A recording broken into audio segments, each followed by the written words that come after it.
culture urbaine jeune d'Alifort et d'ailleurs.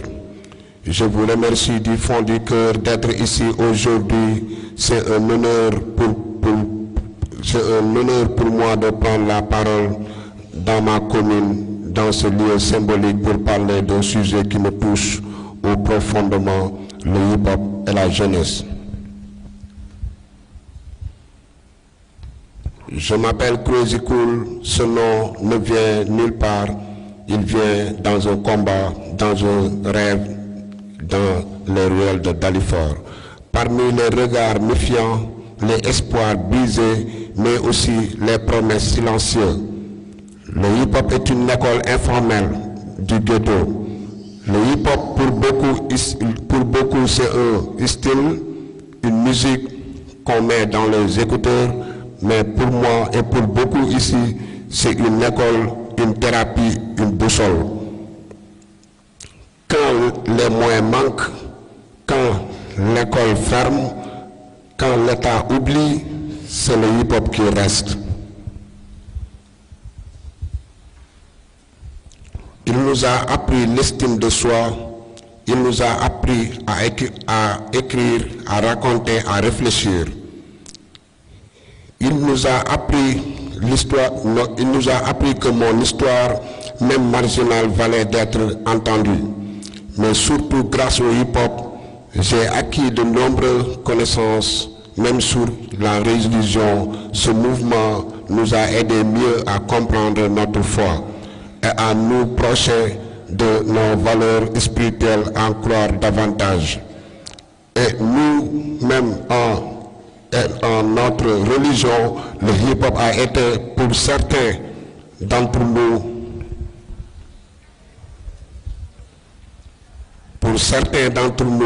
un tremplin vers la foi, discipline et le respect.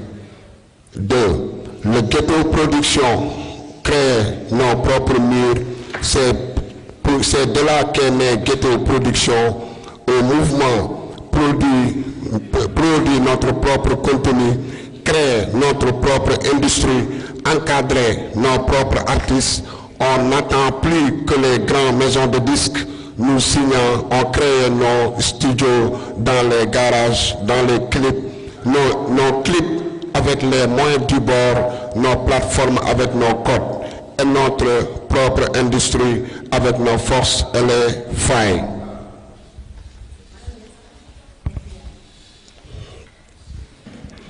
Merci. Avec les forces et les failles. Et ce combat n'est pas que musical, il est social, culturel, éducatif. On veut montrer aux jeunes que c'est possible, que même sans piston, même sans privilège, tu peux créer quelque chose de beau, de grand, de vrai. Toi, la jeunesse présente, puissante et négligée. Souvent on dit la jeunesse est l'avenir, mais moi je dis elle est le présent. Quand je regarde autour de moi, je vois des jeunes qui inventent, qui bossent, qui rêvent, mais je vois aussi des jeunes fatigués, frustrés et ignorés. On leur dit d'être patients, de se calmer, de rester leur place. Mais quelle est leur place? Une chaise vide, à l'école un diplôme sans emploi, une pièce sombre sans espoir. Le hip-hop donne une réponse à votre place. C'est là où vous décidez d'être. Ta voix est une arme, ton histoire est une richesse, ton quartier est une base et ton talent mérite d'éclore. 4.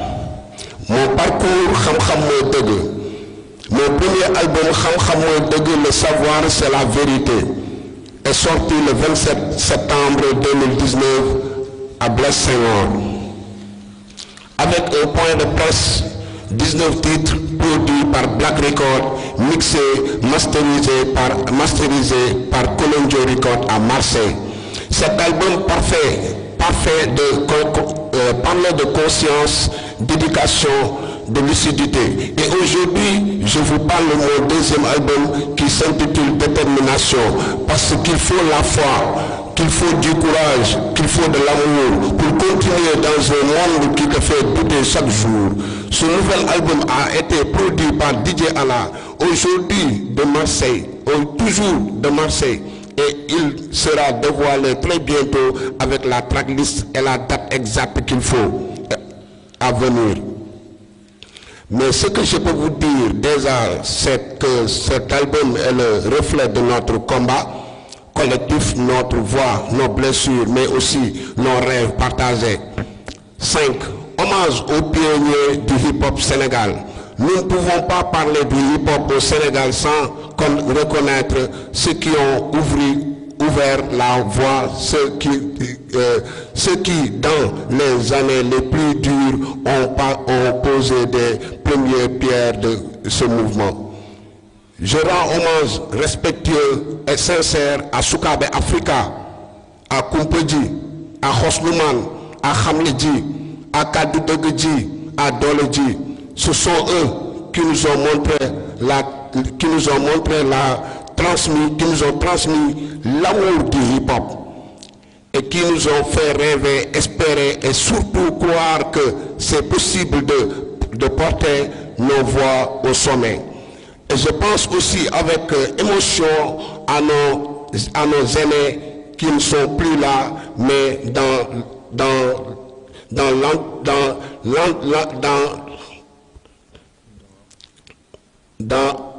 mais dont leur empreinte restera à jamais dans nos mémoires. Ndiaga, Tchougou, Matos, Miskin Kan, a.k.a. Zonderhood, Mbag, Amkana, Baba Kana, que Allah les accueille en sa miséricorde. Leur combat continue en nous. L'appel au dialogue et à l'action. Aujourd'hui, cette conférence n'est pas un discours de plus, c'est un appel à valoriser le hip-hop comme outil éducatif ou offrir des espaces d'expression à la jeunesse, écouter avant de juger, soutenir les initiatives locaux sans mépris, collaborer entre artistes, institutions, écoles, ONG, collectivités. Je remercie la mairie de Dalifort d'avoir ouvert ses portes et je salue toutes les structures qui croient en l'art comme levier de transformation sociale. En conclusion, je suis né dans une zone qu'on appelle zone rouge, mais j'ai refusé de rester enfermé dans cette couleur grâce au hip-hop. J'ai mis des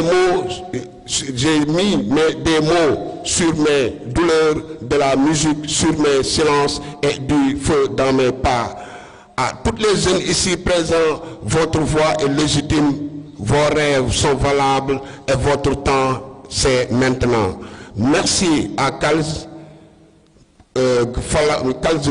Flamji, acteur culturel. Merci à Baby Cool, animatrice à Dalifort.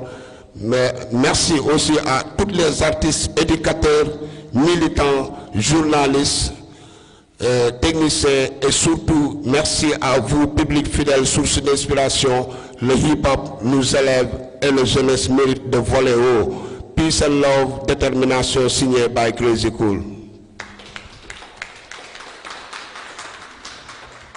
Merci beaucoup, merci beaucoup. Le hip-hop, c'est au-delà de la mode. La conception du hip-hop est au-delà de la mode. Jusqu'à la fin des temps, vous verrez des real niggas prêts à se sacrifier pour la sauvegarde de cette culture. C'est pas facile d'être rappeur.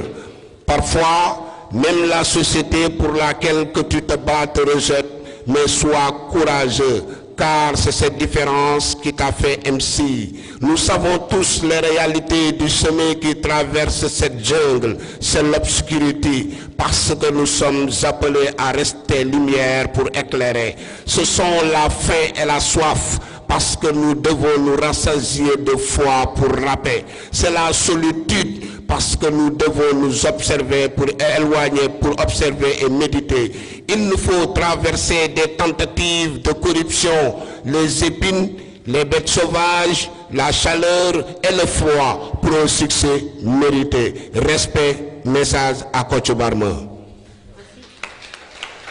Bon, alhamdulillah rabbil alamin, ñu ngi jégaluwaat bu baax madame la maire, madame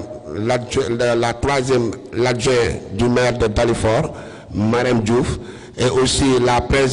présidente des visionnaires de la République. Et aussi,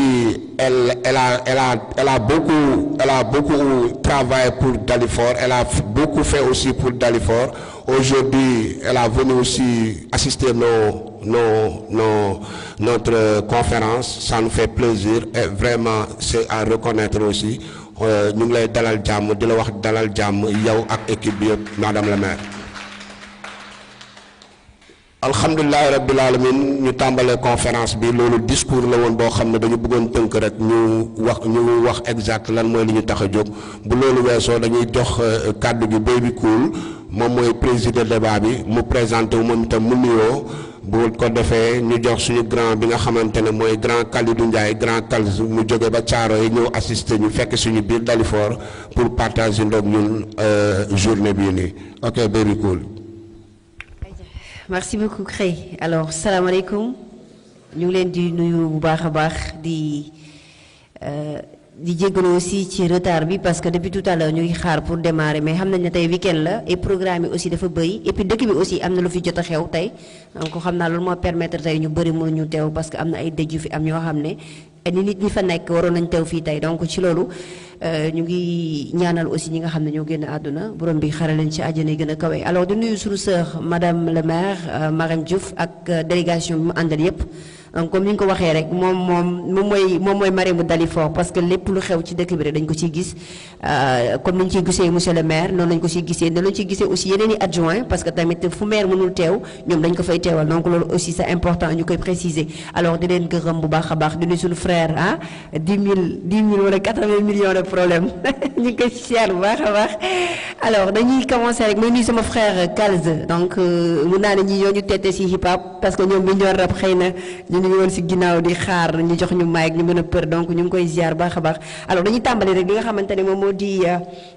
conférence bi nga xamante ne tey mu ngi tombé tey ak 21 juin nekk fête de la musique ñu ànd ci ak Ghetto Production ñu amal benn conférence boo xamante ne thème bi mu ngi nekk hip hop et la jeunesse dafay am solo ñu ciy wax parce que xam nañ ne rap jeunesse moo koy def jeunesse bi ñooy dem ci concert yi ñooy organiser sayfa yi ñooy dem ci yenn prestations yi donc loolu bu ñu koy waxtaanee tey ça va nous faire plaisir ñun ñi nga xamante ne dañu nekk peut-être ci média nekk ci communication di yëngatu ci hip hop ça nous fait énormément de plaisir. Alors damay daal di jox rek grand Kalz mu daal di tàmbali li nga xamante ne moom moo di waxtaan bi donc bu ñu waxtaanee dina am peut-être ay questions ay réponses après bu waxtaanee ba ci kanam dina jox marraine bi nga xamante ne moom mooy Marème Diouf après moom tam mu sànni ci kàddoom ñu doog a continuer li nga xamante ne moom moo di débat bi merci beaucoup. Merci beaucoup Baby Cool merci beaucoup Crazy Cool encore une fois man aussi ñu ngi may wax Cool Kalz sama waa koñ 3 cool la fi nekk yes te ñu fi nekk aussi ñëpp dañu cool quoi voilà donc di kontaan trop si teew si jotaay bi tey c'est un honneur pour moi nekk fii tey ci cadre bi war a waxtaanee hip hop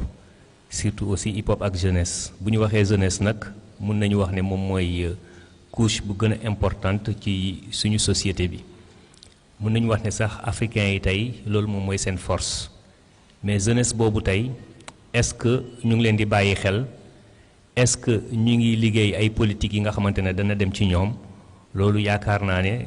buñ ci waxtaanee tuuti par rapport déjà ak ñun dinañu xam exactement lan la ñu réussir ak lan la ñu réussirul ci suñu jeunesse lan la ñu war a mën a def pour ñoom ñu mën a gis seen yoon ñun ba ñuy tàmbali hip hop mun nañu wax ne gënoon nañ nekk ay ndaw mais tey nekkatuñu ndaw mais ba tey ñu ngi ànd ak ndaw ñi di leen gunge parce que dañuy faral di wax ne que ne fi ma jaar ki fa jaar takk ban mais ñun on s'est dit que fu ñu jaar keneen ku fa jaar da nga war a gis yoon parce que dañ ko war a defar ba mu baax dañu war a leeral yoon wi ba nga xamante ne ku ñëw da nga xam ne fii laa war a teg sama tànk te duma ko teg fi may sànk hip hop nag buñ ko waxee ci Dalifort aussi mën nañu wax ay jeunes yu ko initié woon jeunes yooyu hip hop bi lu mu leen jox moom mooy kàddu maanaam daf leen jox micro jeunes yooyu hip hop bi lu mu leen jox moom mooy ay jumtukaay yi aussi c'est des actions à faire c'est des activités c'est des métiers yi nga xamante ne on retrouve ça dans le milieu hip hop tey ñu bëri formé wu nañ ci donc hip hop ak jeunesse mën nañu wax ne étude la njàng la mën nañu wax ne formation la mën nañu wax ne aussi pratique la parce que le hip hop a su faire ses preuves mais avec juste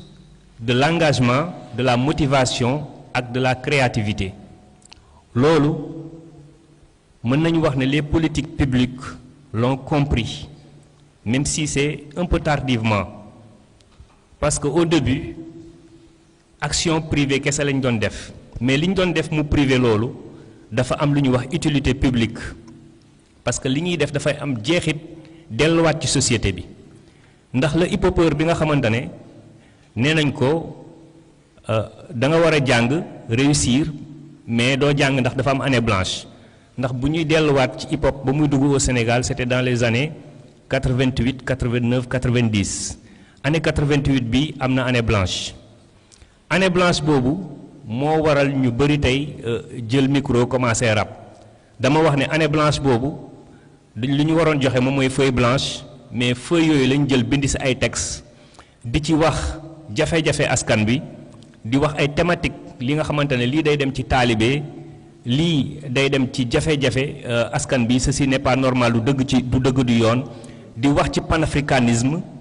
di wax ci politique ba nga xamante ne moom moo nekk politique yi négative ya nga xamante ne ñu ngi ko doon dund depuis jamonoy parti socialiste ba mu fi nekk yore régime bi au pouvoir donc loolu moom moo waral hip hop bi participer di conscientiser di éveiller di liggéey ba ñu mën a egg ci li ñuy wax la liberté d'expression réelle parce que liberté d'expression aussi journalistes yi la mais c'est les populations aussi mais aussi c'est l'art parce que daf fokk mu am ñi jiitu mën a porter le flambeau mën a may nit ñi fit par exemple ñun nit ñuy woowee moom mooy la voix des sans voix yooyu c'est pas parce que mënuñu wax mais seen wax moo jotewul fu sori ñu utiliser ñun ci suñu canal bi ñu amee muy le canal artistique pour mën a amplifier seen kàddu mu yegg fa mu jotewul loolu nag def nañ ko ci suñu ay way journaliste bi aussi def na ko à travers sa plume def na ko à travers son médium ba tey conscience mën a taxaw ba ñu yëg na que ne Sénégal war na mën a dem ci ay transformations ya nga xamante ne c'est des transformations par des voies démocratiques maanaam voter ak sa carte mu mën a changer régime indi beneen régime loolu hip-hopeurs yi dañ ciy participer à 100% comme toutes les autres couches de la société les couches yi nga xamante ne ñi ñooy représenter les syndicats travailleurs yi etc. mais aussi ak ñi nga xamante ne dañu nekk ci mbedd bi nekk ndoog hip-hopeurs yi parce que fii Sénégal lu ci ëpp ci mbedd bi lay yeewoo ci mbedd bi lay dund su ma waxee loolu c'est parce que bu ñu waxee kër fa la ñu war a mën a defee lépp mais avec la conjoncture ak difficulté yu ñuy dund ci àdduna bi paa yu bëri ba ñu jógee dëkk ba ñëw fii pour liggéey parce que dañ daan tëgg pour naa leen kaay leen dëkk bi am na liggéey ñu ñëw ba ñu ñëwee nag ba dugg avantage yu ñu amoon ñuy dem muy gën a wàññeeku ba ñu retraité ñu am fi njaboot mënatuñoo dellu léegi nag retraite boobu mënatu leen dundal moo waral jigéen ñi takk seen ndigg commencé ñoom it di jàppale seeni borom kër parce que dëkk bi dafa metti loolu indi ñuy teg ay table ci buntu kër yi di def entrepreneuriat parce que tey bu ñu waxee dañuy jàngal entrepreneuriat di def ay session di def xaalis bu bari dama naan peut-être am nañu ay modèles yi nga xamante ne bëgguñu ko xool rek mais suñu yaay ay modèle la yi nga xamante ne yuy wóor ci côté entrepreneuriat te seen entrepreneuriat du financement sax moo leen koy may mais jóg gis ne benn maçon mu ngi fee soxla na ndox xaaral ma jël paan bi dem rootal ko su ma ko rootalee su ma fayee après su ma demee ma yóbbu ko kër ga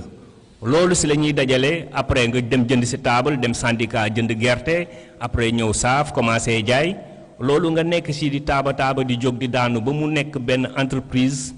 ba nga mën a maanaam épauler sa borom kër ba mu taxaw ba kër googu waroon daanu kër googu aussi nekk kër gu continuer di exister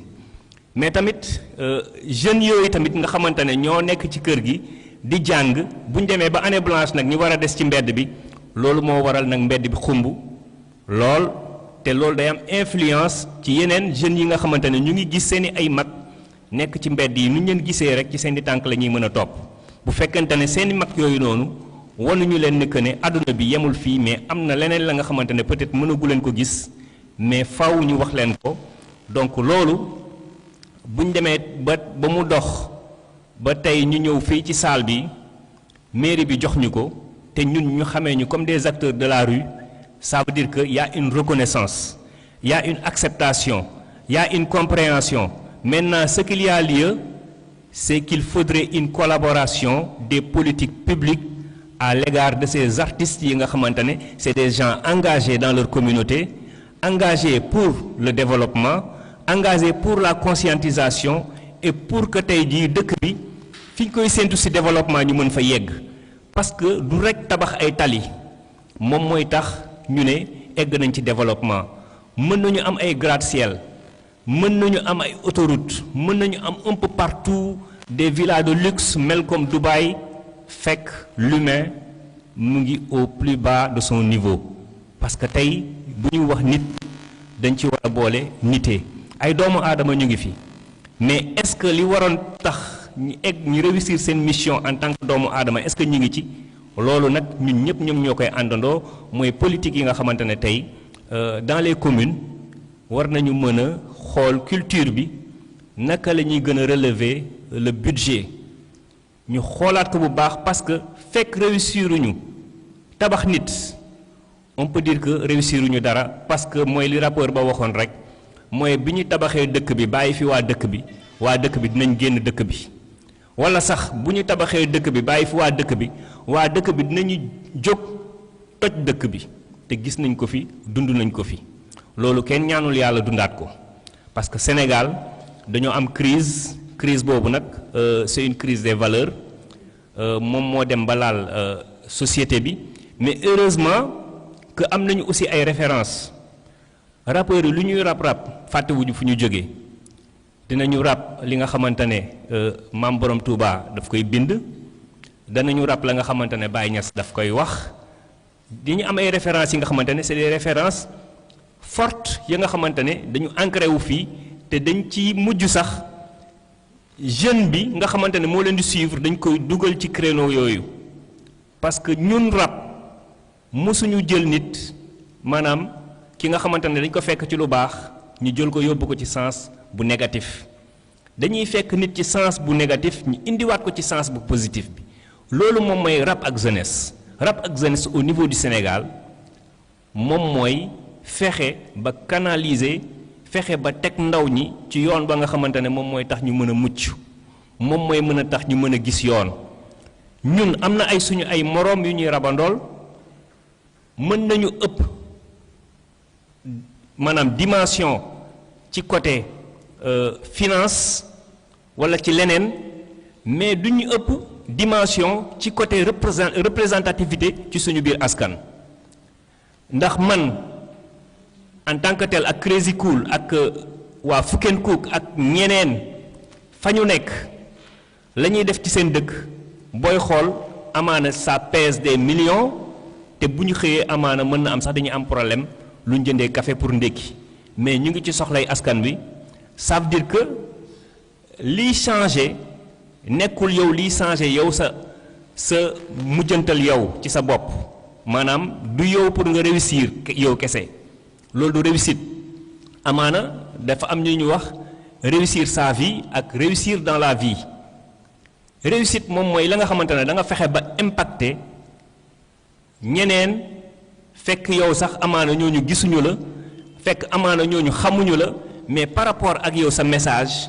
bi ngay def ci sa biir way wala sa message bi ngay jàllale ci sa biir émission comme Baby Cool en tant que animatrice wala message bi ngay jàllale ci graffiti bi ngay def ci mbedd bi et cetera loolu tey jii buñ doon xool jeexit bi nga xamante ne rap bi def na ko ci biir Sénégal on peut dire que kon waruñu mën a def dara sans ces artistes sans ces hip-hopeurs parce que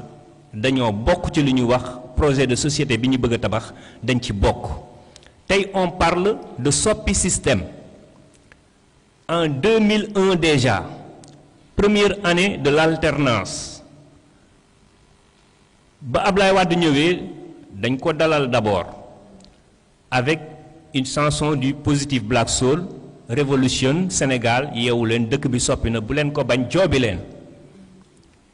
en ce moment un producteur nous avait dit que yéen rappeurs yi amatu leen loo leen wax ñu ne ko pourquoi ñu ne ko parce que Ablaye Wade ñëw na c'est l'espoir de ce pays donc seen thème yëpp ay revendications la amatu leen loo leen wax ñu ne ko non ñun tey la ñu gën a am lu ñu wax on a changé des têtes mais notre objectif c'est pas de changer des têtes c'est de changer de système donc on a sorti en 2001 un son qui s'appelle Sopi System et Sopi System tey bu ñuy wax moom mooy thématique de ce nouveau régime il parle de Sopi System il parle de rupture mais rupture nag mën nañu wax ne c'est des idéaux rupture cherul rupture jafewul mën nañ ko décider ñu changer suñu ay constitution changer suñu ay textes xoolaat suñu biir communes yi naka la ñuy jëlee priorité delloo ko ci jeunesse bi parce que jeunesse boobu noonu tey il faut que ñu former leen il faut que ñu wan leen yoon il faut que aussi ñu jox leen ay jumtukaay yi nag bokk na ci li xew si biti comme tey numérique bi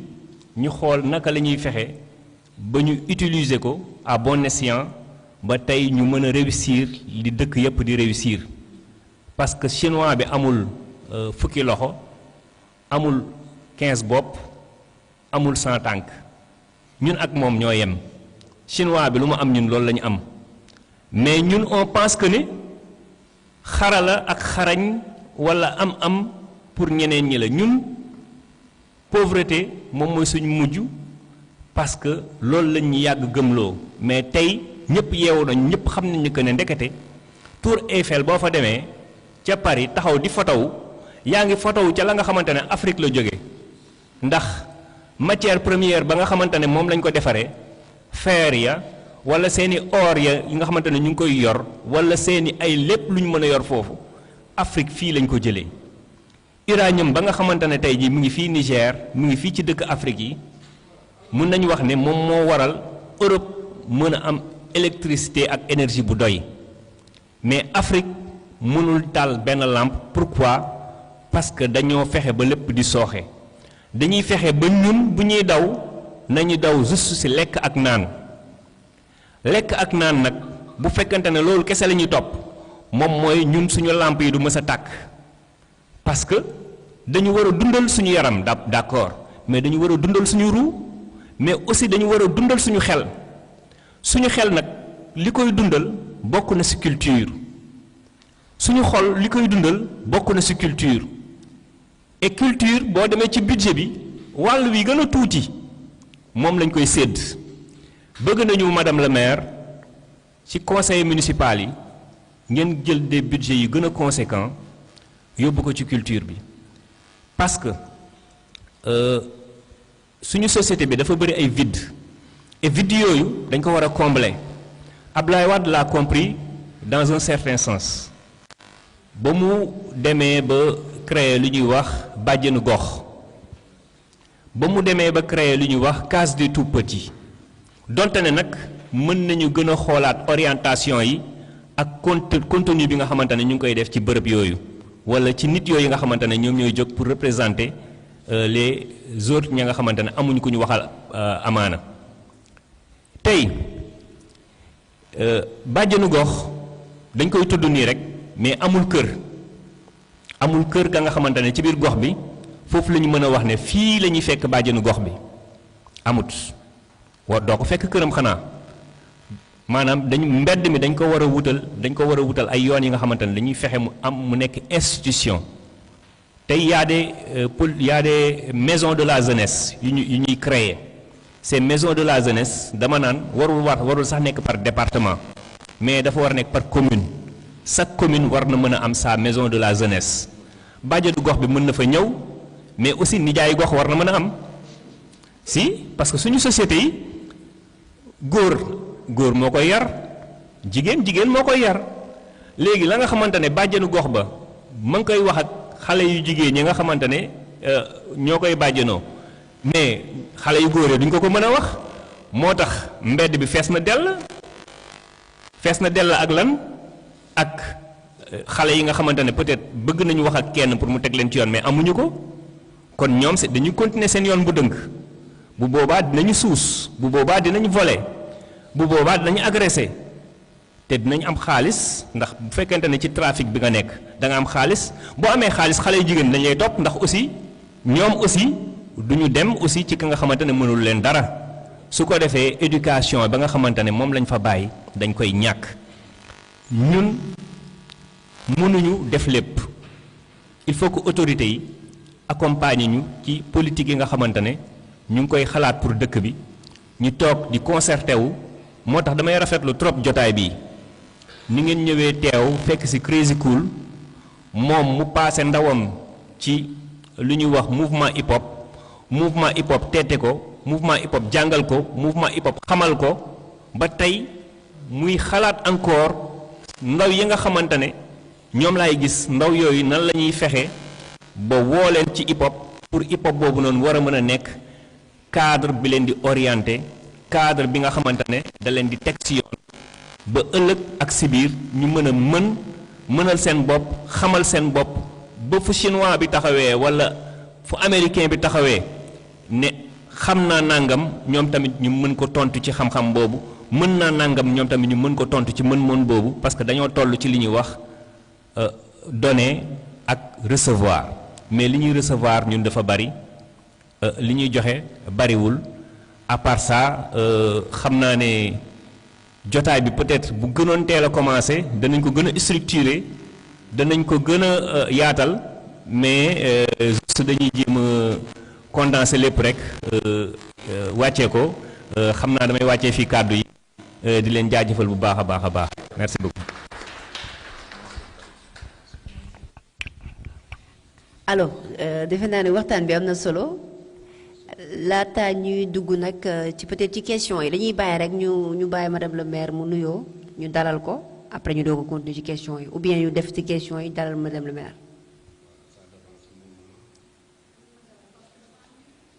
ok kon baa ñu dalal madame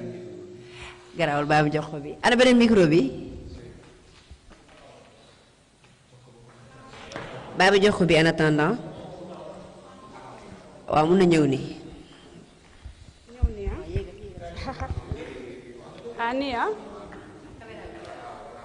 fi baax na voilà auzu billaahi mina seytaani rajiim ginnaaw bañ sante yàlla julli ci yonent bi sang-sang yi ñu ngi nuyu ñëpp ñu ngi nuyu waa Dalifort. On a eu tout le plaisir et l'honneur de faire partie des invités d'honneur de cette journée de haute facture organisée par notre frère et ami Crazy Cool ki nga xamante ni si icône la ci Dalifort kon ñu ngi ñël nuyoo bi di ko teg ci loxoom di nuyu artistes yi nga xamante ni si ñoom lañ fi fekk yu artistes yoo xamante ni si macha allah ci Sénégal chaîne bi ñëpp leen xam di nuyu suñu frère journaliste yi fi nekk. muy doomi Dalifort di nuyu monsieur le maire Massaly mi nga xamante ni si macha allah je pense que moom moo yore culture ci biir voilà donc la mairie de Dalifort a été bien représentée man en ma qualité de 3e adjointe au maire den nag sama collègue Massaly macha allah mi nga xamante ni si xam na liñ ko jox. beneen nuyoo bi ma koy teg ci délégation des visionnaires yi nga xamante ni si ñoom laa àndal parce que Crazy dafa doon ci ñun xarit doon ci ñun frère doon ci nga xamante ni si icône la ci biir Dalifort ku nekk bëgg a am ak moom relation xam naa ni temps yi maag moom suñu rapprochement indi na coow ci Dalifort donc ça fera l'occasion ñu expliquer le pourquoi yaakaar naa ni c'est un homme engagé digne sincère plein de valeurs kon ñun lépp tey xat na parce que ku ne xam na ni màkka yi dafa bëri dëj yi am na parce que fa ñàkk nañ suñu maam boo xamante ni si fii si Dalifort muy maamu Thierno Fall di yaayu Adja Si ñu koy jaale waa Dalifort événement yi bëri na waaye journée bii waruñu fa woon a ñàkk a teew parce que nit amul lu dul bësam soo nee nit ki xaw ma nu ma koy def ni mu la def moo tax Crazy nag lu waral jataay bi suñu teewaay mooy moo gaaw ñu gaaw ci fulla ci fayda muy visionnaire boo xamante ni si macha allah mu nekk ci commune Dalifort mu ni mënul concevoir mouvement des visionnaires nekk fi ku ne xam na ni les artistes yéen ay porteurs de voix ngeen vous êtes la voix des sans voix vous êtes des visionnaires yéen ay lanceurs d'alerte ngeen kon kii li nga xam ni moom la doon engagement ba tax mu bind ma via Facebook ba ñu tiisee benn relation boo xam ni moo jaaxal ñépp donc je vais profiter ci journée bi parce que da ngeen a nekk ci lu sensible ku ne xam na ne artiste du politique ku ne xamal na ni artiste parce que politique ñépp a koy def sax parce que c'est l'art de gérer la cité kon en tant que artiste muy nekk acteur de développement kon bu gisee ki nga xamante ni si dafa nekk ci commune bi li ñu doon ñam ñooñu ko teg la population ca tey pour ñu doon li ñu doon yenn titres yi mais yenn population ñi nga xam ne politique nag politique ñoo ñu jox seen carte dénk ñu donc musique ak politique ak développement il faut mu mën a ànd on a nag l'habitude de dire man du ma politique mais fii ñëpp ay politique yonent bi sallallahu alayhi wasallam da daan politique parce que commune muy dëkk boo politiqueul doo mën a avancer ngeen di jouer loo xamante ni si lu am solo parce que à travers l'histoire gis nañ depuis 1982 le benn ministre bu tudd Maurice Flaubert moo ko créé ki nga xam ne benn ministre français la créé fête de la musique kii toog tey ki nga xamante ni si dafa xam li mu doon parce que point de presse soxlawuñ mobilisation c'est juste pour faire passer benn message boo xamante ni si danañ xam ni à Dalifort xam nañ li nga xam ne mooy solo fête de la musique dafay permettre benn journée boo xamante ni si épanouissement lay doon public fecc ak way ñi nga xamante ni si amuñu occasion di génn tey lii mooy kii épanouissement populaire la kon ñu ngi la ciy féliciter di la encourager di nuyu aussi Dave Vision bi nga xam ne c'est un frère moo ñu permettre li nga xam ne moom la ñuy def ci ñu koy génne ba ñépp di ñu xam kon ñu ngi koy ñaanal télé locale bi yàlla na doon télé internationale parce que on a besoin actuellement de fusionner toutes les forces de la commune la bonne crème se trouve à Dalifort ci côté politique ci côté artistique te yéen da ngeen di jouer rôle boo xamante ni si yaakaar naa ne les autorités il faut ñu gën leen dolli bàyyi xel gaa suñu mandat bi bàyyi nañ xel mais aussi dañuy nekk seen wet gis ni nañ gën a bàyyi xel parce que tey lu bëri yéen a ñu koy dimbali culture dafay jouer benn rôle boo xamante ni si commune fi mu ko mën a eggale ñun mënuñu ko eggale en tant que politique donc yéen artistes yi ñu ngi lancer un appel monsieur le maire les autorités les directeurs les ministres yi nga xamante ni si ñu ngi dëkk ci département bi ñu accompagner leen parce que tey bu ñu leen accompagner agression dina wàññeeku bu ñu leen accompagner développement dina am parce que ndax lan yéenay conscientiser nit ñi yéenay lanceur d'alerte yéenay la voix des sans voix fi nga xamante ni si ñun suñu kàddu mënu fa egg seen kàddu dafay egg ñun nag li ñu am mooy yoruñu xaalis bu dul jeex mais li ñu am mais c'est notre carnet d'adresse incha allah lépp luñ ci man danañ leen ko jox pour ñi nga xam ni ñun fi suñu doole eggul ñu eggale leen fi loolu rek lañ man pour accompagnement pour le moment parce que aussi li ñuy lancer un appel chaque jour duñ ci jug mooy ñi nga xam ni yéenay rappeurs yi nga xam ni acteurs culturels yi nekk ci biir Dalifort dans la division mën ngeen am leen il faut que ngeen fusionner seen force synergie d'action loolu mooy tax lépp lu ngeen am day yomb lépp lu ngeen bëgg day yomb parce que tey bu ñu duggoon ci salle bi gis fi artistes yi yëpp mais loolu ñun en tant que autorité daf ñuy neex parce que nous sommes là pour tout le monde xëy na nag gën a jege moo am mais duñ ci tàyyi ñu ngi nuyu suñu frère 4 de 6 li nga xam ne ñooy naka seen groupe bi nu mu tuddati sax fukkeen kuk parce que tey seen tur dafa egg foo xam ne génn na Dalifort génn na Sénégal kon li ñuy ñaan rek duñ ci jug mooy boole leen seen force dans la division ku nekk mën na am mais yéen ñëpp bu ngeen amee day yomb parce que yéen ay teete seen rakk yi nga xam ne ñu ngi ci kanam te tey ki jiitu yàlla moo leen ko def n'est pas leader qui veut choisiru leen doon ci kaw suñu borom moo leen ko teg il faut avoir cette générosité de léguer seen valeur yi ngeen xam ci seen ay rakk dans le département ñun xam nañ ni def nañ prise de conscience ñun les femmes actuellement créé nañ benn groupe WhatsApp boo xam ni ça fait partie plus de 700 femmes parce que xam nañ ni Pikine li fi nekk ay valeurs sûres la soo duggee ci institution yi ay doomu Pikine ñoo fi ne mais mënuñu am dara parce que Pikine mooy xeex Pikine cela veut dire ce que cela veut dire rappeur mooy xeex moroom rappeuram politicien mooy xeex moroom politicien il faut que ça cesse pour nous avancer pour hisser notre cher département au rythme du développement durable on a besoin de tout le monde synergie d'action ñu jàppale suñu frères yi nga xam ne ñoo nekk ci culture bi jàppale suñu sœurs yi nga xam ne ñoo doon ay actrices de développement bu ko defee ñu dem vers l'essentiel c'est quoi hisser notre cher Dalifort d'abord am ay produits yoo xamante ni si tey fu ñu génn wax ku mel ne Ousmane Niang mi ngi ne bëggul di wax mais mi ngi ci rajo international il est suivi par tout le monde mu jël nag xam-xamam modeste wàcce di accompagner ñi nga xam ne ñooy jeunes journalistes ma ko ci apprécier ku mel ne Omar Sow xale la mais yàlla may na ko aussi mu yéeg ci kaw tey dama gis mi ngi promouvoir jeunesse bi nga xamante ni si di leen jox micro ñuy oser di wax parce que il faut avoir la confiance en soi nga exprimer wu li nga yore kon daal j'ai été trop long parce que aussi moomu ma conférence de presse bi mais tey dafa doon jour wax boo waxul mooy loolu parce que kii dafa doon ku ma jege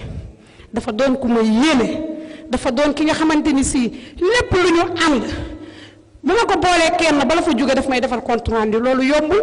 nit ki da nga koy teg loxo mu jékki-jékki ni la maa ngi nii kon nee nga yaay artiste visionnaire ñun aussi tee nañ la événement yi moo bëri mais sinon dinañ def en délégation pour sagal la je vous remercie.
Crésicool bi nga xam ne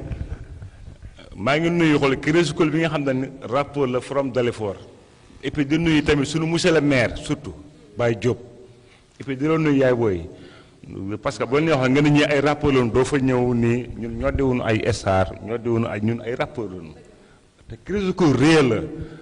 la qui représente beaucoup dans ce pays Crésicool bañkat la Baye Fall la góor yàlla la et puis ñu ngi taalal suñu loxo nag waa Dalifort ñëpp. et puis di leen ñaanal yàlla et puis di ñaan yàlla ñu fi nekk ñëpp mais képp kuy liggéey mairie Dalifort maa ngi lay teg loxo di la ñaanal yàlla nga jàppale Crésicool nous sommes fiers parce que nous sommes des Sénégalais ku nekk fi nga dëkk nga am wan muy gaaw. 10,000 maata ngay am foofu jaajëfate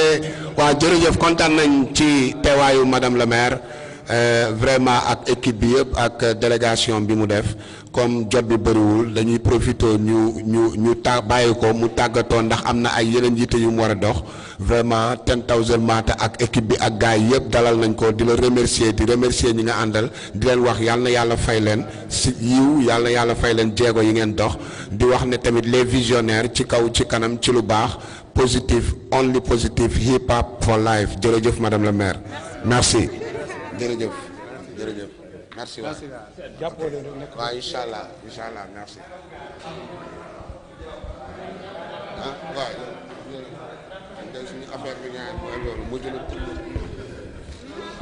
gis nga de ñoom seen affaire doole quoi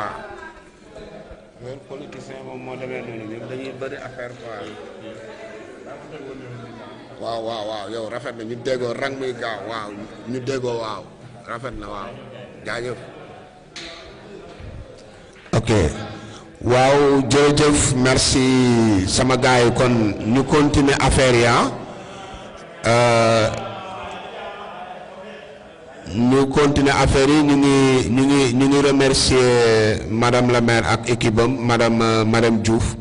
moom tamit ku baax la sama xarit la wax dëgg yàlla bi ñu xamante yàggul mu nekk nit ku am yitte ama rek voilà nit ku la defal lu baax nga delloo ko lu baax rek quoi loolu rek moo nekk sama diggante man ak moom amaana moo waral mu am reconnaissance bii nii invité d'honneur la comme monsieur le maire aussi bi nekk ci dëkk bi ni mu nekkee invité d'honneur comme kilifa kër gi ni mu nekkee invité d'honneur mooy PCA Grand Théâtre woo na ma nee na ma dafa dem voyage mais bu nekk lu dina ñëw mu assister kon donc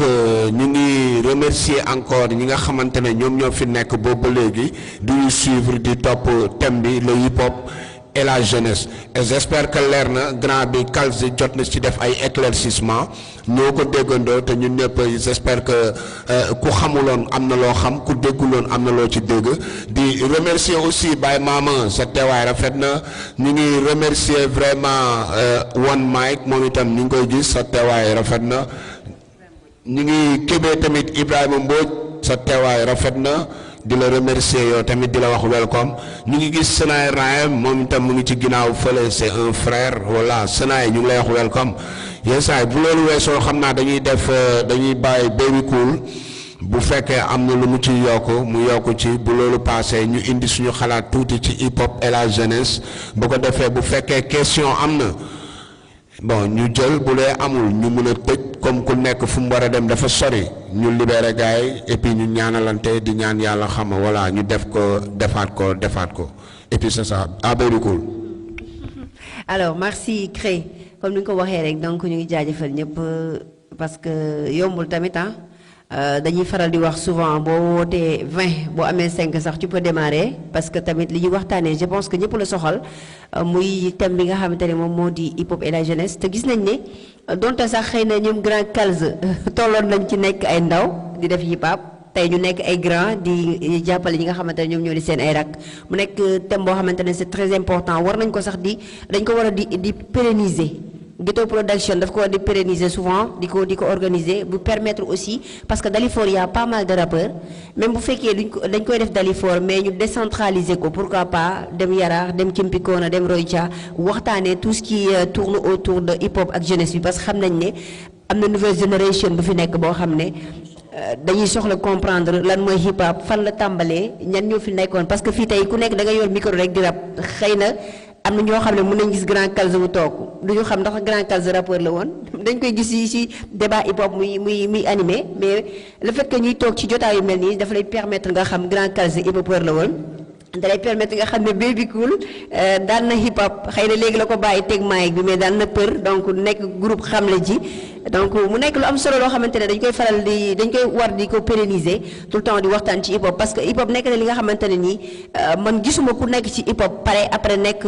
bugguma sax tudd yenn terme yi nekk ci yoon bu dëng bi parce que dañ lay jàngal dañ lay xamal amaana bu dul woon loolu ñun jigéen ñi duñ ci nekk ba heure bii parce que daf lay conscientiser dañ lay jàngal ne la hip hop yoon bu leer la yoon bu dëgg la da nga ciy nekk et puis da ngay am benn moyen boo xamante ne am na yenn góor faal yoo xamante ne sax yow mi jigéen yaa leen di ëpp connaissance ci lépp fépp ci àdduna bi parce que dañ la koy jàngal donc mu nekk loo xamante ne c'est important ñu koy faral di ko waxtaanee am na solo trop donc xam naa du ñàkk même ci décembre bi sax da nga ko war a tegaat te loolu dama siy jàpp man ñu tegaat ko boo xamante ne duñ ko def si salle bi mais dañ koy def ci temple hip hop bi fi nga xamante ne moo di mbaamee ñëpp ñëw toog hip hopeur yëpp ñëw toog ñu waxtaan ci hip hop parce que tamit hip hop nekkul rek da ngay jël sa mic dem fii xam nga ñu defaral la beat nga ñëw di rap déedéet dafa am lu nekk ci biir dafa am ay branche te branche bu ci nekk ak loo xamante ne moom la war a tekki te dañ ko war di leeral su ko defee ñi ci nekk mën a xam lii mooy hip hop yoonu dëgg la dafa nekk lu nice loo xamante ne nii féeg du ko def donc dafay am solo aussi ñu ci bàyyi xel baax a baax bu fekkee rek ma bàyyi la nga ñëw ci après ñu doog a ñëw ci question yi. jaayëf merci Baby Cool leeral yi merci Sinaina voilà grand Kaz ñoo ko déggandoo Baby Cool voilà c'est ça quoi.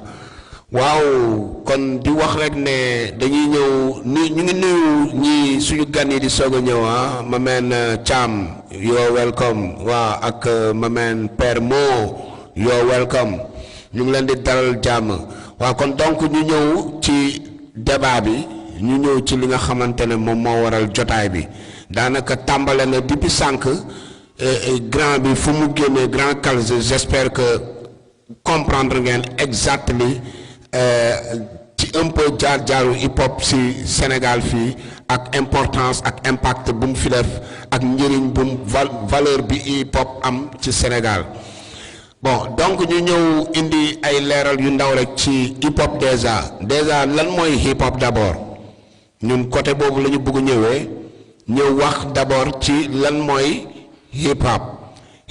boo ko xoolee benn mot la boo xam ne dañu boole ay mbir yu bari ñu tuddee ko hip hop dañu jël ay différents mbir ñu tuddee ko hip hop maanaam hip hop bu njëkk ba tuddul woon sax hip hop dañ ko doon wax hibidi hop wala ñu lay wax b-boy and b-girls en grand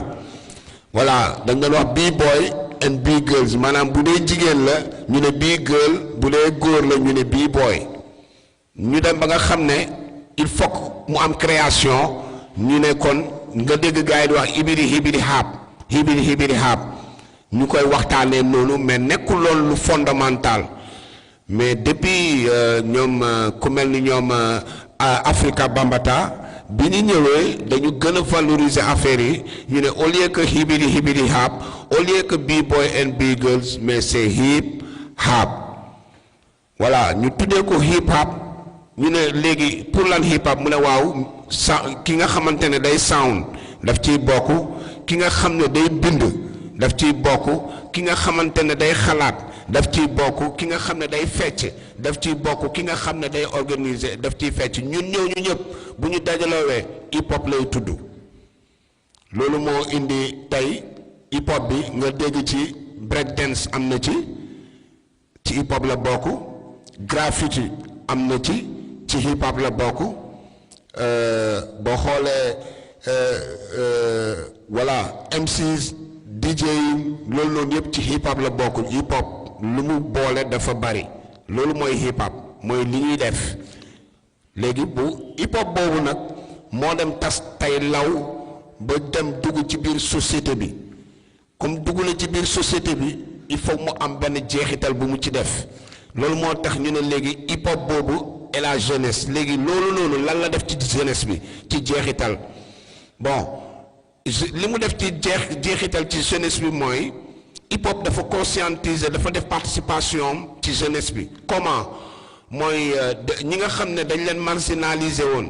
dañu mujj retrouver wu ñoom ci seen biir ñu valoriser seen bopp am lu ñu teg ñu réussir te sans pour autant ñu dépendre ci kenn muy ñi nga xam ne dañoo tàmbale woon ci rap ba muy metti am na ci ñoo xam ne amuñu woon moyen am na ci ñoo xam ne dañ leen génne woon fi ñu nekkoon am na ci ñoo xamante ne jànguñu woon am na ci ñoo xamante ne état bi daf leen fàtte woon ñooñu ñoo jël seeni gëm-gëm ak seen force ak seen bëgg-bëgg ñu valoriser ko mu am lu mu leen jëriñ bon depuis boobu nag ñu gis ne kon hip hop bii nii am na valeur am na sens ñi nga xam ne ñoom ñooy def graffiti bon ñu ngi jàllale message yi à travers ci ci miir yi à travers ci autorail yi à travers fépp foo xamante ne mun nañ fa ci saxaar yi mun nañ fa bind pour jàllale message bi dañ ko fay jàllale parce que bu njëkk ba am na ñoo xamante ne il fallait que nga bind pour ñu comprendre kon bind bi daf ciy bokk muy graffiti bi. ñu ñëwaat indi la break dance bi tamit pour nga comprendre mooy fecc bi mooy yow mi di xool pour nga comprendre exact kii lan la bëgg wax mooy dafay maanaam signification wax bi daf la koy wan à travers ci geste fecc bi maanaam échange la wax bi yow mi di déglu bu dee mënoo comprendre maanaam fecc bi day génne geste bi wala kii lii la bëgg wax pour nga comprendre maanaam nekkul dañuy fecc rek pour fecc pour te dire break dance noonu la demee nga ñëwaat ci DJ boo xoolee loolu dafa yàgg ci hip hop mooy Kool Herc bokk na si DJ yi nga xamante ne ñoom ñoo créé hip hop parce que Kool Herc DJ la woon mu yor platine yi yoroon ñaari platine di xoos Kool Herc li ko jox inspiration bi moom itam mooy comme mu ngi ci liggéey mu ngi def affaire yi di ci laalantu mu jékki-jékki am benn affaire bu traversé loolu traversé mu am bruit bu mu def mu am bruit bi lu mu ko jox mu jël loolu composé ko loolu jox ko temple temps boo xamante ne day joxe temps wu hip hop ku mel ni benn xaritam bu ñuy wax Coq la Rock il était à côté Coq la Rock moom itam comme dégg na beat bi scratch bi sa waay def na ko benn boucle mu ngi dem di ñëw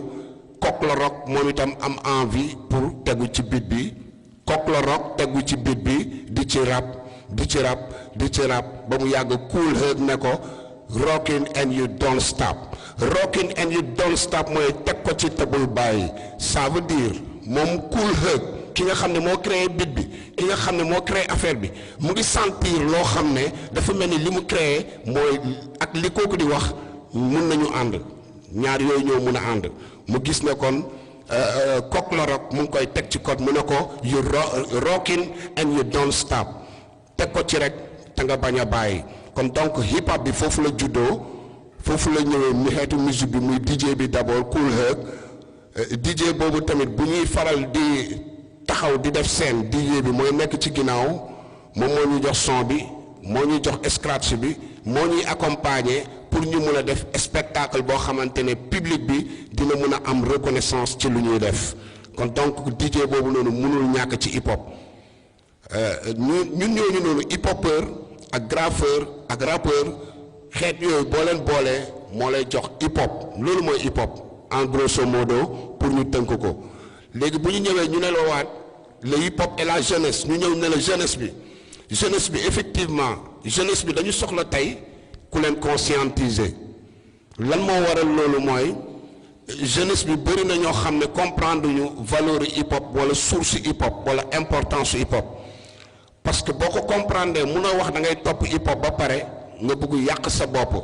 wala nga bëgg dénaturer sa bopp hip hop dafa positif hip hop dalay woo ci lu positif hip hop dalay woo ci lu sain ak ci lu correct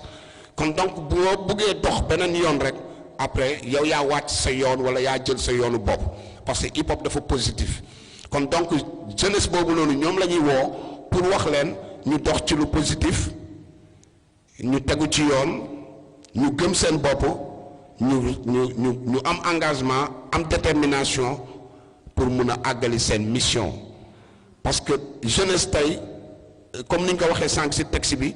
dañu wax le jeunesse c'est l'avenir mais le jeunesse aujourd'hui c'est le présent jeunesse bi tey la xeex bi tey la bu sottiwul tey nañ jàpp ne dootul sotti kon donc ñu xamalaat jeunesse bi rek ne c'est le hip hop et la jeunesse la ak hip hop parce que moo ànd parce que moo tombé parce que jamono la quoi ñun jeunesse bi loolu la ñu tombeel dañu tombé ak jamonoy hip hop kon donc hip hop boobu noonu tey moom la ñu doon waxtaanee di wax rek ne Grand Calze am na ay leeral yu am solo yu mu ci def ñun dañ si doon contribuer tuuti rek indi si suñu xalaat mais ñii genre grand yi ñoom fu ñu jaar rek ba bàyyi rek mun naa ni day mel ni jarul keneen di fa jaaraat parce que ñoom lañ doon wax waa Flamme ji dëkkoon Caaroy Géejawaay côté Caaroy am na ñu koy fi xam am na ñu leen fi xamul ñu nekkoon ñoo xamante ne tamit dañu yàgg wane seen engagement ci hip hop dañu yàgg wane seen taxawaay ci hip hop waaw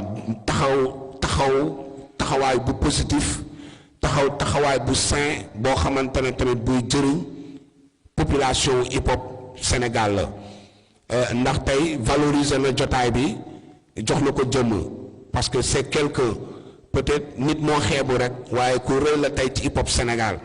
ku am cër la ci hip hop Sénégal teewaayam rek yokk nañu tey lu bëri ci doole ci kàttan ci xel ci force ci jëfin ci surtout nag reconnaissance yokk nañu ci reconnaissance di ko wax ne ko rek kontaan nañu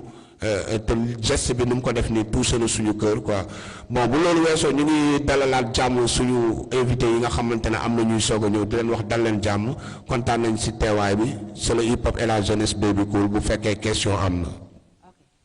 alors que affaire yi leer na donc bu fekkee rek am na ay question ñu bëgg a laajte si li ñuy waxtaanee tey muy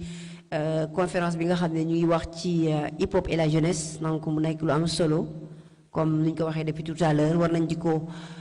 ko pérenniser pour que tout le temps ni ñu si waxtaan pour permettre aussi nouvelle génération bi ñu mën a xam qu'est-ce que c'est hip hop ak lan lay jëriñ aussi si jeunesse bi ñu jeunesse su Sénégal wala sax jeunesse su àdduna bi s'il y a des questions bu dee am na ñu bëgg a poser ay questions par rapport ak li fi Kalzi jot a wax ak li Crazy Cool jot a wax comme ça ñu mën ko leeral Mike sama loxo mu ñëw ayca ku am question booy poser Ousmane Niang mu ñëw ci ginnaaw wala mu ñëw ci kanam waaw Mike sama loxo mu ngi nii de ah déedéet da ngay ñëw jël ko Mike sama loxo kaay ku ñu mel ne ñëw jël Mike bi comme ci saay fay rek. salaamaaleykum Kanaaro maa ngi nuyu gars yi fi teew yëpp suñu mag yi suñu xam nga suñu papa yi ak suñu yaay yi fi génn sànq ñu ngi nuyu Dalifor yëpp di nuyu Davison di nuyu tamit Baby Cool Crazy Cool Grand Kalzi from Roycha represent gars yu bëri ñu ngi may woo di ma laaj kon programme yi nan ak nan lay demee quoi laaj boobu laa am lu ma ci wax pour nga leeral loolu kon programme yi war a am nan lay demee gars yu bëri ñu ngi may laaj après nan lay demee quoi. mooy yeneen jours yi quoi donc saay fee yi si topp xam naa dina ko leeral après comme ça gars yi xam ko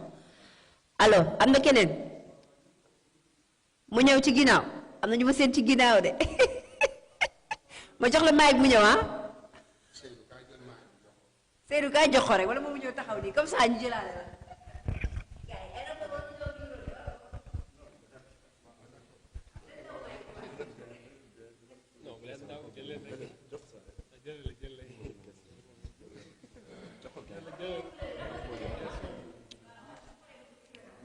salaamaaleykum ñu ngi nuyu personnel ñu fi teew yëpp leen siyaar bu baax di nuyu suñu grand Zikre mais question bu ñu amoon day porter ci par rapport li mu wax sànq ci conscientisation hip hop ñu gis tey jeunesse su Dalifort bi ak ni mu demee yëpp moom xam na ko quoi ñenn ñi ñu ngi pervertiser wu di dugg ci li nga xamante ne waruñu ci dugg lan mooy taxawaayu Zikre lu crée lan mooy sa taxawaay par rapport ak jeunesse boobu nga xamante ne ñu ngi perte repère ñenn ñi ñu ngi basculé wu yu dugg ci yenn ñu warul dugg lan mooy programme bi nga xamante ne ñoom nga leen di dérouler quoi à l'avenir oui merci.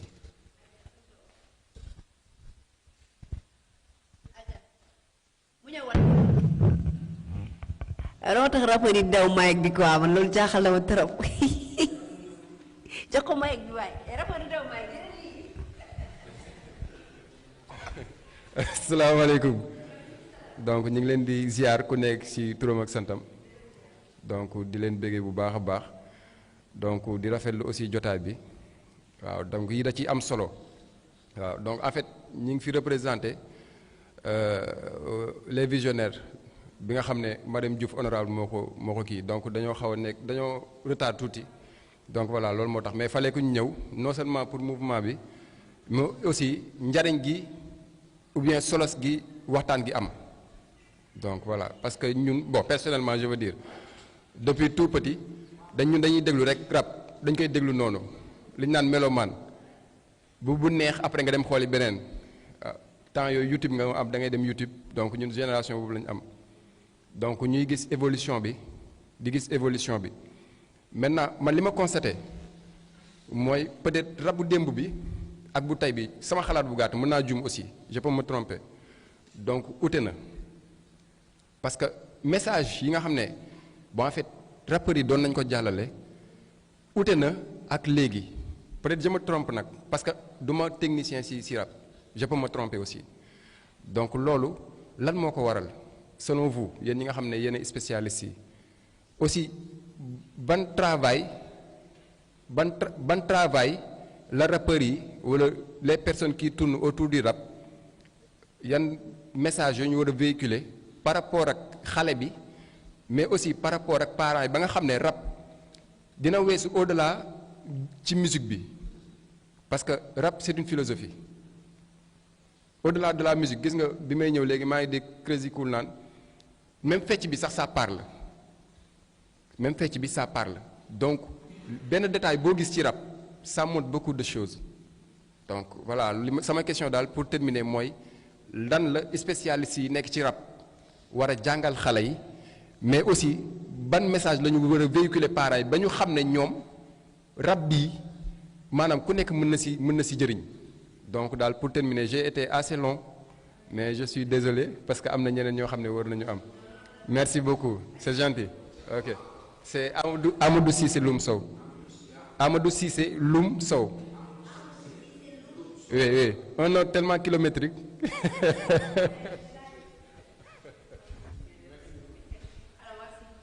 am na keneen wala mu ñëw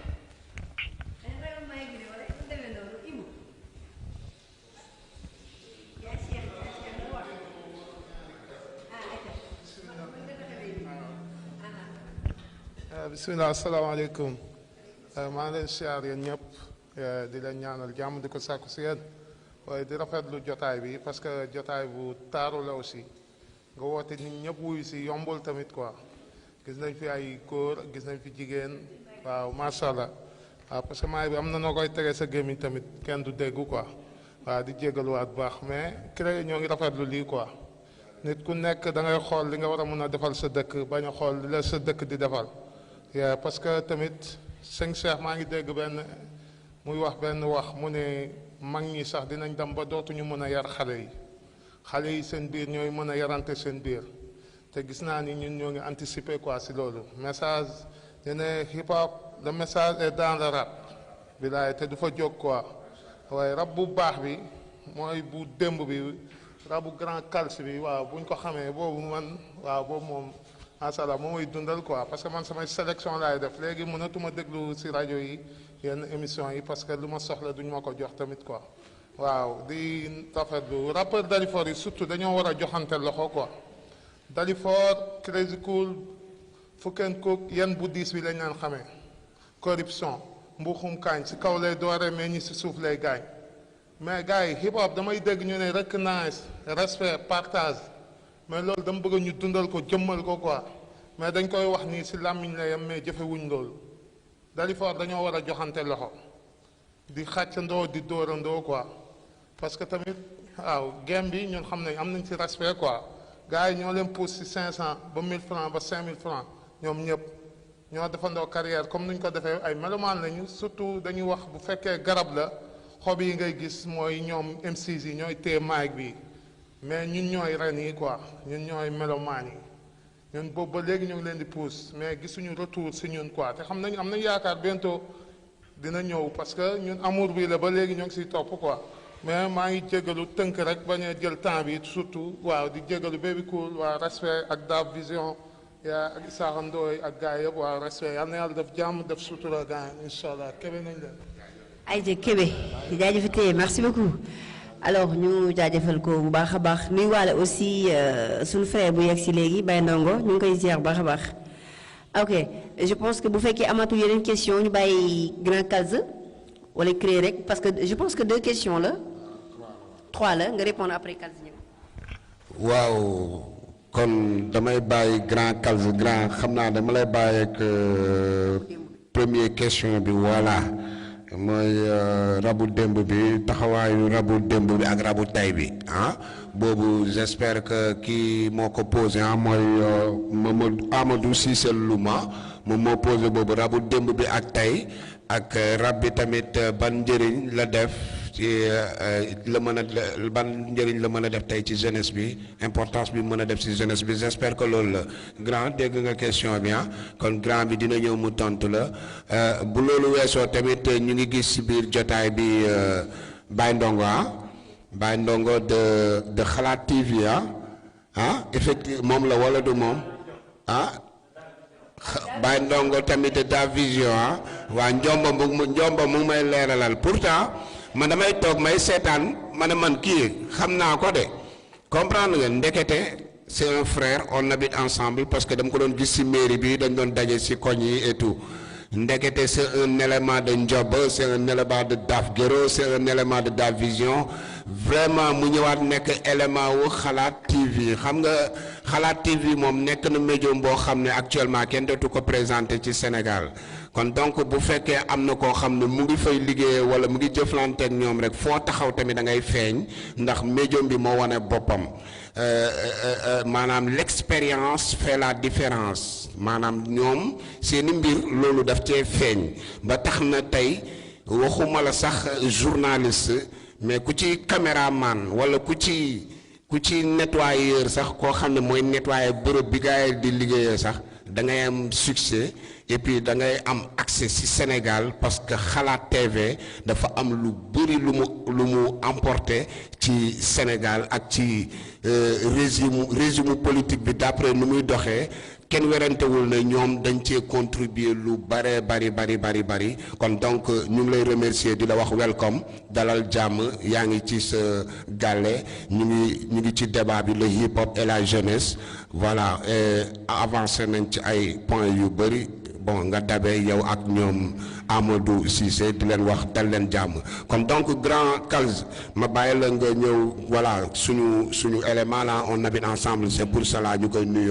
moom itam c'est un frère de nous mu ngi ci hip hop bi grand Kalidou Ndiaye moom itam acteur culturel la j'espère que du ñàkk yaa ngi koy seen ci milieu bi et tout quoi kon donc di la wax rek ne ma bàyyi la ak question bi rabu démb bi ak tay bi lu indi différencité bi parce que yow yaa ñu si gën a miin yaa ñu ko gën a comprendre bu loolu weesoo tamit rab bi ban importance la mën a def ci jeunesse bi ba mun leen conscientiser ba nga xamante ne dinañ mën a positif maanaam suus yi nga doon wax sànq ak yooyu xam nga tey boo xoolee da ngay gis ay xeetu drogue yoo xamante ne kenn mësu ko dégg kenn mësu ko gis mais xeetu drogue yooyu lu waral mu dugg fi léegi et puis lu waral booy yi ñoom itam ñu jël ko ñu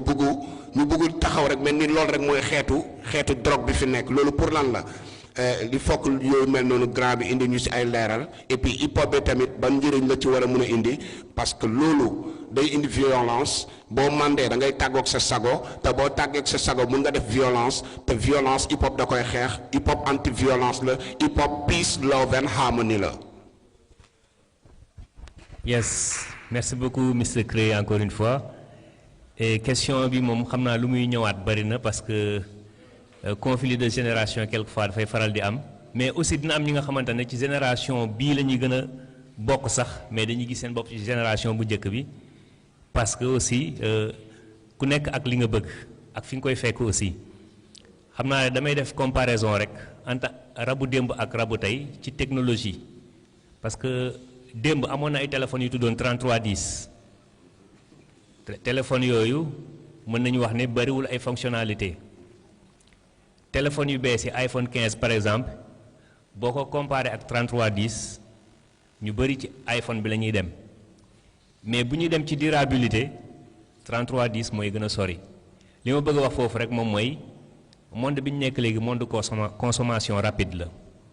nit ñi dañuy consommer léegi mu jeex léegi ñu jàll ci leneen boo demee déjà alimentation yu ubbi sax lan lañ tudd fast food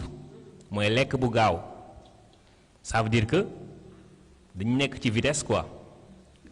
bu njëkk ay car rapide la ñu amoon benn route nationale route de Yaraax xam nga mais léegi ay autoroute à péage ay terre xam nga nit ñi di vitesse xam nga musique bi ñuy def aussi tamit dafay maanaam correspondre ak loolu noonu parce que nit ñi amatuñ temps bu bari amaana sax nit ki boo koy yedd sax moom jàpp na ne moo la gën a xam kon benn instant yow bon da ngay retiré wu surtout que ñi fi nekkoon démb ñi ngi fi ba tey mais su fekkante ne da ngay def lu mel nii bon quelques personnes ñooy ñëw bon tu te dis que ça n'intéresse pas beaucoup de personnes alors que intéressé na leen mais ñoom ñoo nekk ci leneen léegi nag yow public bi nga xamante ne ñoom ngay représenté ñoom bu ñu la représenté wul mais munoo continuer di dem ci jàkka ji di julli yow kese donc public bi aussi daf ci am wàll public bu démb bi bu mu toog rek naan rabu démb bi rabu démb bi am na ñuy génnee ba tey nañ ko dem wuti xam nañ fu ñu koy fekk am na fu ñuy woote ay jotaay yu mel nii nañ fiy ñëw am na aussi ay cadres yi nga xamante ne dañ fay dem spectacle et tout Crazy Cool day dem spectacle day def ay freestyle et cetera nañ leen di suivre nañ leen di booster ñu ngi ci réseau yi ñu ngi un peu partout nañ leen di inviter ci médias yi donc dañoo bokk ba tey waruñu leen sax yóbbu démb parce que peut-être démb lañ leen di xoolee mais ñu ngi def li nga xamante ne day correspondre ak tey sound bi nga def ak Ndiaga Mbaye sampling bi guddi àgg mais son boobu boo ko tegee tey wax na ak jeunesse bi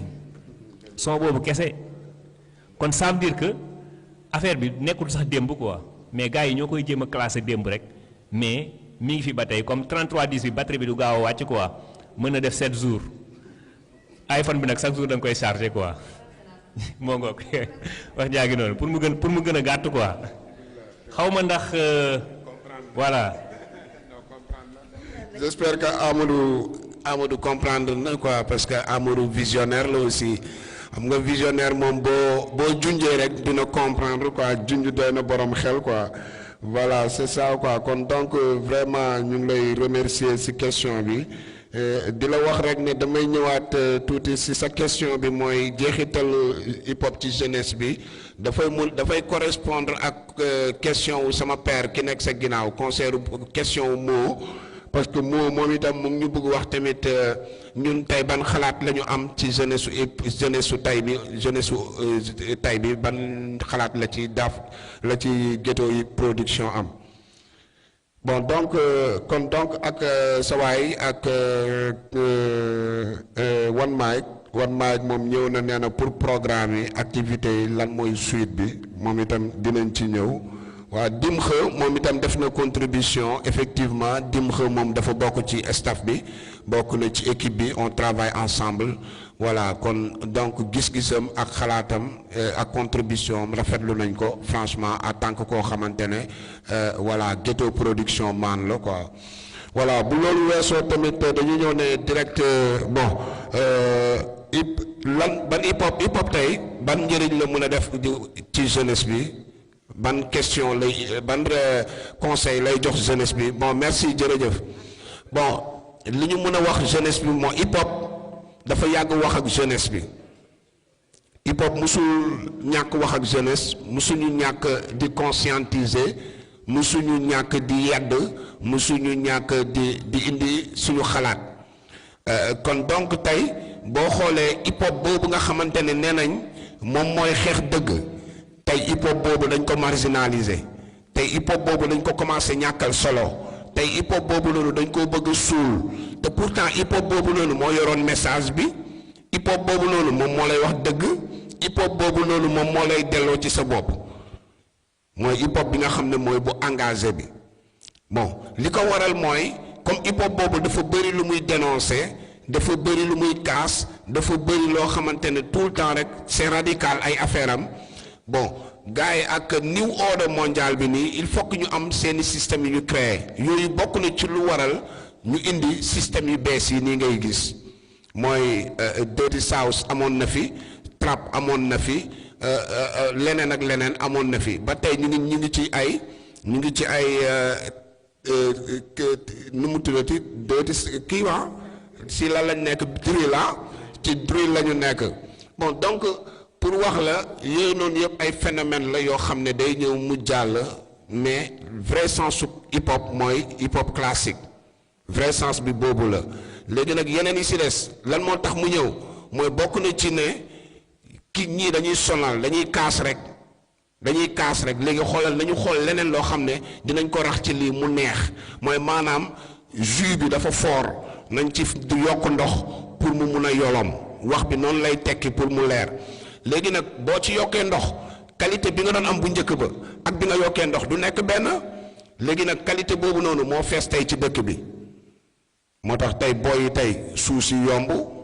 yenn booy yi xaw a jàdd bi xaw a yomb boo xoolee tey ñi nga xam ne ñoom ñooñu la ñuy déglu ñooñu dañ lay wax waaw man dama am moonin waaw man damay def lu ma neex man je m'en fous de ce qui se reste après yow ki lay déglu day dem moom itam mu ne waaw man tamit moom itam day def lu ko neex moom itam yoonam nekkul ci li ci des boo xoolee tey message u tey bi lu ci gën a bëri loolu la nekkul lu lay conscientiser nekkul loo xam ne da lay delloo ci dëgg wala ci sa bopp mais message u tey bi xam nga lan la am naa xaalis am naa kër bu rafet am naa ay vues yu bari te pour nga am ay vues yu bari il faut que nga wax gel bi mool na il faut nga wax luy méngoog lu gel bi bëgg il faut que ngay def loo xam ne day dénaturé pour nga mun a am vue bu bëri léegi vue bu bëri boobu noonu nag nga bëgg di am loolu moo waral booy comprendre tuñu loolu moo waral boo yaa ngi wàcc yoon loolu moo waral boo yaa ngi jël ay suus lan moo ko waral parce que ñi leen waroon conscientiser tuñ leen liñ doon wax le message est dans le rap mooy jamono bi nga xamante ne bu rappeurs yi waxee day def effet ci population bi da ngay gis askan bi boo demee ci yenn kër yi jamono yi ñoom grand Bibson ak yooyu noonu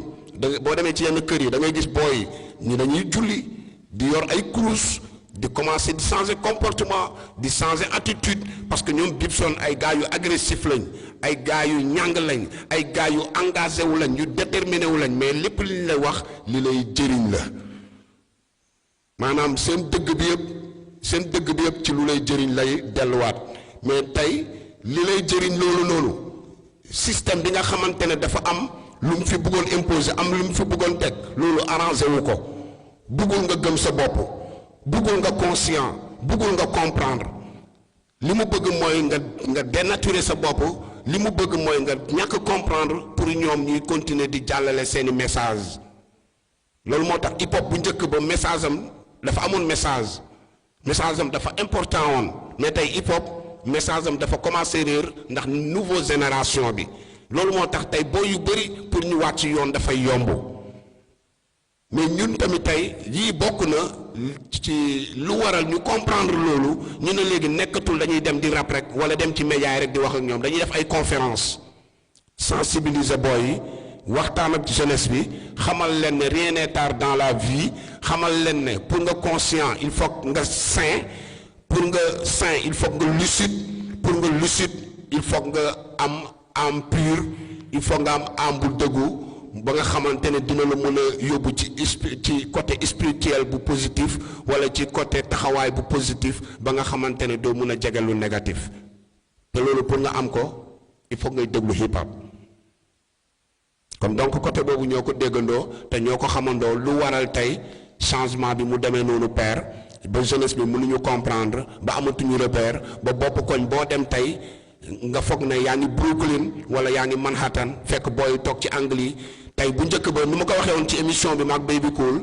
ñun lan lañ doon bàkkoo bu njëkk ba toog ci bopp koñ yi sangu ba set sol ngan di jëngal ngan di tiset génnee rajo bu am ñaari cassette teg ay cassette grand teg caan bi di dund hip hop di teg freestyle bu njëkk ba loolu lañ doon dundee hip hop grand loolu moo feesoon ci mbedd yi bu ko defee jeune bu romb bu naroon dem yàqu ji day jàdd mu ne baal mu ñëw xool li waaye mu jàdd mu intéressé wu rek mu daaj beneen jeune bu traversé mu jàdd mu xool mu intéressé wu rek mu daaj à la fin ñun foofu ñuy toog mu dem ba bëri nit ñu tuddee ko paquetage loolu moo indi woon paquetage boobu noonu ñuy dajale gars yi benn par benn gars yi dem di conscient gars yi dem ci anam yu positif ba tey paquetage boobu noonu fukkeen kuk bi nga xam ne tey ñu ngi leen di bëggee de passage dem nañ voyage yi paquetage boobu leen jaar tey fukkeen kuk ñu ngi voyage partout à l'étranger paquetage la ñu jaar kon donc loolu sant yàlla la Baby Cool bi toog tey di def ay émission hip hop di def leneen ak leneen jaar na paquetage comprendre nga Crazy Cool bi taxaw fii tey 80 déjà voilà mu ngi noonu tàccul sa bopp tàccul leen ma ko c'est le caméraman voilà 80 c'est un membre fondateur de paquetage tey mu ngi nii moom mooy yor caméra wu Dav Vision bi c'est un membre fondateur de paquetage foofu positif moo fa nekkoon ak teg caan ci bopp koñ bi takk solo lu rafet mu ngi nii xool ko style bi ba tey jógul foofu noonu nii la ñuy def sangu sol lu rafet ñëw taxaw ci bopp koñ bi teg caayin teg sound mais tey xam nga la moo nekk ci bopp koñ yi benn booy bu suus ba nga xam ne bu taxawee nii lay def benn booy bu taal ba nga xamante ne boo ko xoolee nii la lay xoolee est-ce que comprendre nga te boo yooyu noonu pourtant xam nga kooku mënul déglu sëriñ xam nga kooku mënul déglu ki koy yedd xam nga kooku mënul déglu kilifa kooku ñun ñi ci mbedd bi la mun a déglu mais ñun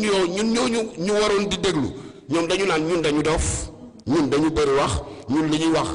day def dafa kon léegi nag yàlla ñuy déglu yi nga xamante ne dafa neex léegi loolu mooy mun a ànd ak yow sa consommation ak sa dimension ak li nga bëgg dund moo tax ngay déglu loolu moo tax nga topp yoon boobu kon donc pour wax la rek hip hop participer na lu bëri ci jeunesse bi Dalifort fii tax na ay boy yu bëri comprendre gars yu bëri gëm seen bopp ndax tey Fuk N Cook bi nga xam ne artiste lañ di tourner à l'étranger international nekk doomu dëkk bi kenn xaaru ko woon ci hip hopers Dalifort fii ndax grand yi fi jotoon jaar dund nañ fi lu metti façon métit bu nekk te xam nañ si dara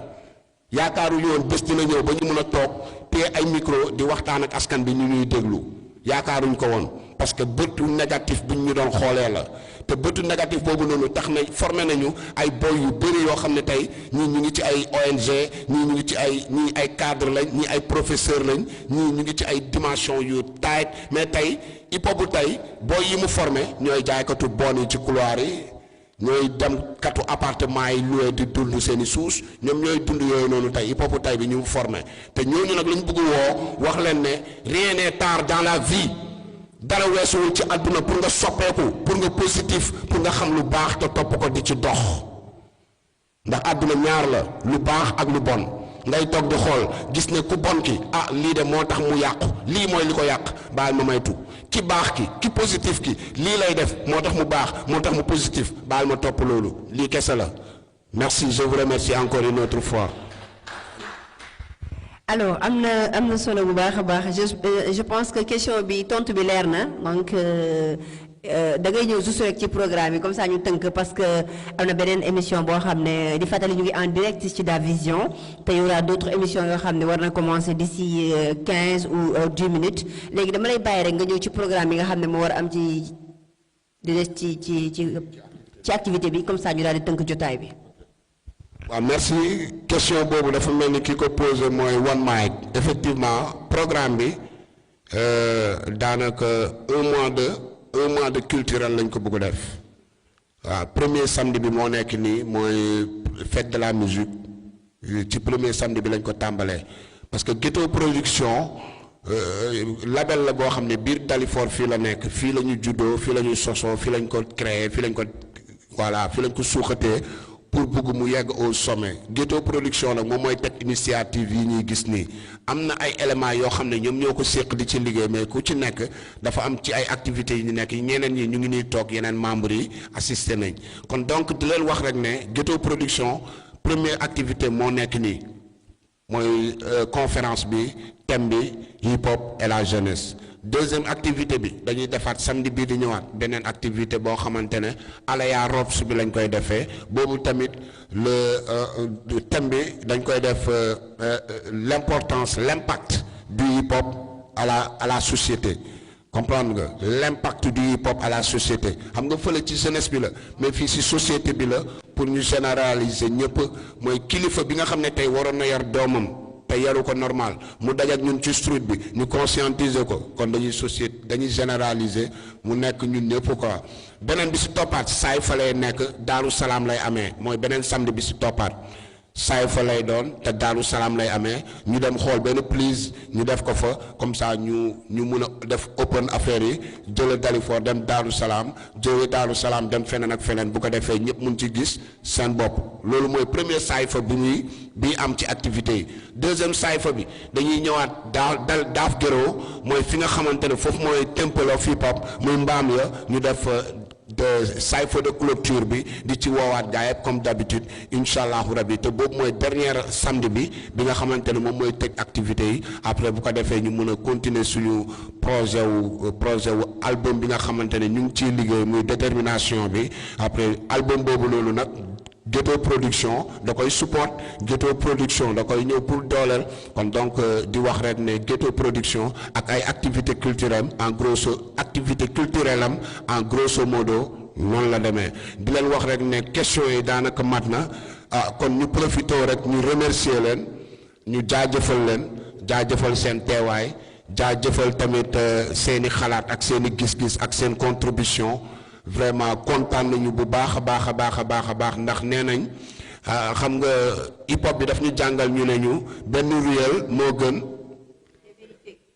ruelle moo gën camion Fega voilà kon donc mun naa ni hip hop bi ñun lii la ñu jàngal mooy tey fii même bu fekkee ñaar wala ñett ñu dëggu ñoo fi nekk moo ñu gënal mu bëri lool te fekk ñi fi nekk yëpp dëgguwuñu kon donc ñu ngi leen di remercier ci teewaay bi xeebuñu ko tuutiwul di leen jaajëfal sa ndongo ñu ngi lay remercier di la jaajëfal di la wax bonne continuation ak say activité ñu ngi lay jaajëfal Pa Moussa yooyu itam vraiment ñu ngi lay remercier sa teewaay kontaan nañu tardivement lañ la invité ñëw nga représenté nga ko def nga ko comme il faut def nga ko comme ni mu waree Ousmane Niang yow tamit pareil yow tu es un frère à nous depuis bi ñuy waajal activité yi ñu ngi ciy waxtaan WhatsApp jàpp nga ci ay anam yu bari voilà di wax rek ne One Mic Baye Mama Dimxa et Seydou et Yop Senay Rhyme et Mamen Mo et Mamen Thiam waaw di leen wax rek ne kontaan nañu di leen remercier di leen jaajëfal et Mamen Lomen 80 yeah big respect bro for real yàgg yokk wér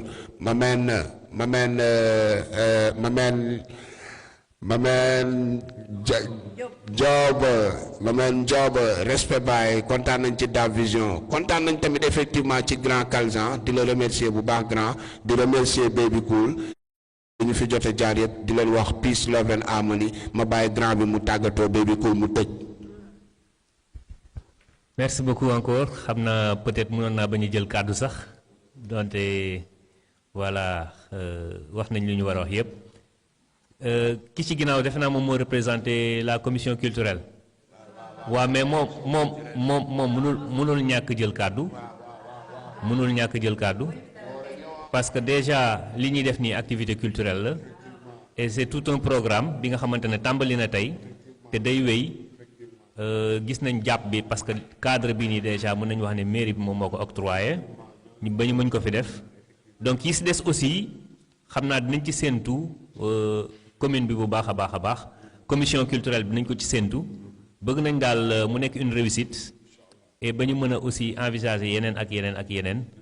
donc grand soo mënoon jël kàddu dinañ gënal ñun ñëpp quoi yes sir.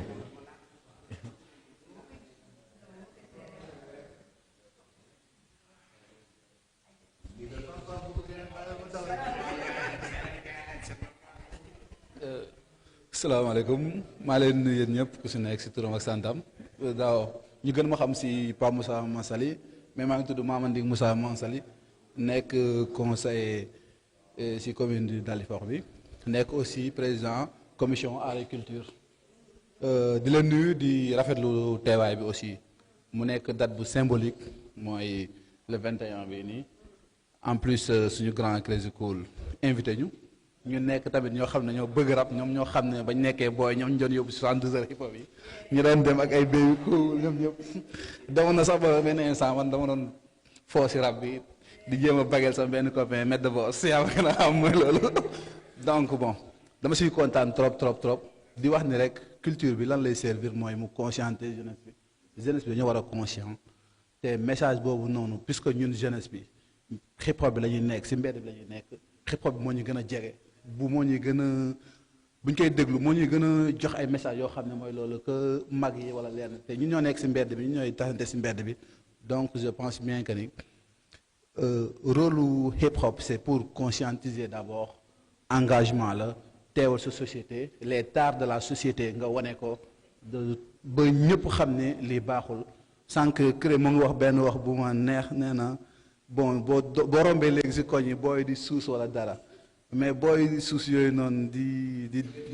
di topp ba dérive bi di topp nekk ñu marginaliser waruñu leen marginaliser dañ leen war a xëccaat si ñun conscientiser leen je pense que rôle culture loolu la loolu hip hop loolu la loolu jeunesse bi loolu la dina remercier leen ñëpp di rafetlu aussi teewaay bi mun ma wax nag moo tax tout le temps damay nekk à l'écart fële mais bon merci beaucoup. Nice Massaly, vraiment merci vraiment merci.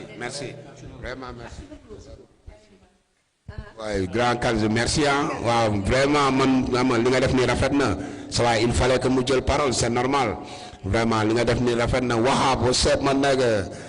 you're welcome big bro Wahab real nigga welcome respect man jaajëf baby cool kon ñu bàyyi la nga close.